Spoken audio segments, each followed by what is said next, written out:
घालून आसन केले दहन योगाग्नी योगे, केले दहन योगाग्नीने असं परशुरामचंद्राला शरभंग ऋषी बोलले.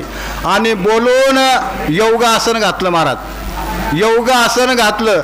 आणि योगासन घालून स्थूल देह आहे त्या स्थूल देहाचं दहन केलं आणि सूक्ष्म जो आत्मा आहे तो प्रगट केला. परशुरामचंद्राला बोलले आणि त्यांच्या समोर योगासन घातलं. आणि योगासन घालून जे काय स्थूल देह आहे त्या स्थूल देहाचं दहन केलं आणि सूक्ष्म देह जो आहे परशुरामचंद्राच्या समोर उभा केलेला आहे.